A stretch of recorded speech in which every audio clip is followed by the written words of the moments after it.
আসসালামু আলাইকুম সুপ্রিয় দর্শক মণ্ডলী, চলে আসলাম এই মুহূর্তে পাওয়া সবচেয়ে বড় ঝড় বৃষ্টি, নিম্নচাপ, ঘূর্ণিঝড় ও আবহাওয়ার গুরুত্বপূর্ণ খবর নিয়ে। ইতিমধ্যে বাংলায় আঘাত হেনেছে গভীর নিম্নচাপ, সারা দেশের আকাশ মেঘাচ্ছন্ন রয়েছে। আগামী 5 দিন পর্যন্ত টানা বজ্রসহ বৃষ্টি হতে পারে বলে জানিয়েছে বাংলাদেশ আবহাওয়া অধিদপ্তর। এ সময়ের মধ্যে দেশের কোথাও কোথাও মাঝারি ধরনের ভারী থেকে ভারী বৃষ্টি হতে পারে বলে জানিয়েছে সংগঠনটি। তবে কিছু কিছু জায়গায় বজ্রসহ বৃষ্টি অথবা দমকা হাওয়া বয়ে যাওয়ার সম্ভাবনা রয়েছে। এদিকে সিলেট, হবিগঞ্জ, ফেনী, কুমিল্লা, চট্টগ্রাম জেলাসহ কয়েকটি জেলায় বন্যার পরিস্থিতির অবনতি হয়েছে। মেঘনা নদীতে পানি বৃদ্ধির কারণে বন্যার সংঘাত তৈরি হয়েছে।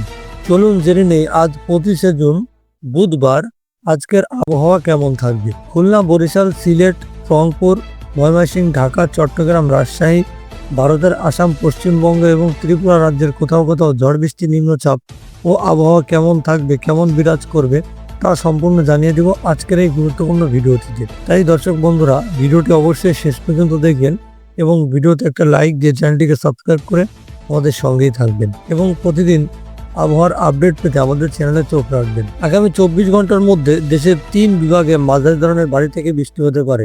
সেই সঙ্গে সারা দেশে বজ্রসহ বৃষ্টি হতে পারে বলে জানিয়েছে আবহাওয়া অধিদপ্তর।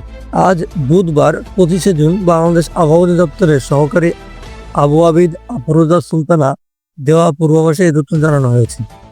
আবহাওয়া অধিদপ্তর জানায়, আগামীকাল সকাল 9টার মধ্যে রংপুর, ময়মনসিংহ, চট্টগ্রাম ও সিলেট বিভাগের অধিকাংশ জায়গায় এবং রাজশাহী, ঢাকা, খুলনা, বরিশাল বিভাগের অনেক জায়গায় অস্থায়ীভাবে দমকা হাওয়া সহ বিদ্যুৎ চমকানো হালকা থেকে মাঝারি ধরনের বৃষ্টি, বজ্রসহ বৃষ্টি হতে পারে।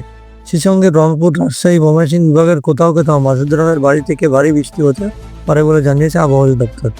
এছাড়া সারা দেশের দিন ও রাতের তাপমাত্রা সামান্য কমতে পারে বলে জানিয়েছে আবহাওয়া অধিদপ্তর। সো এই ছিল আজকে আমাদের লেটেস্ট আবহাওয়ার খবর। আগামী খবর জানতে, আপডেট জানতে অবশ্যই আমাদের সঙ্গেই থাকবেন। ধন্যবাদ।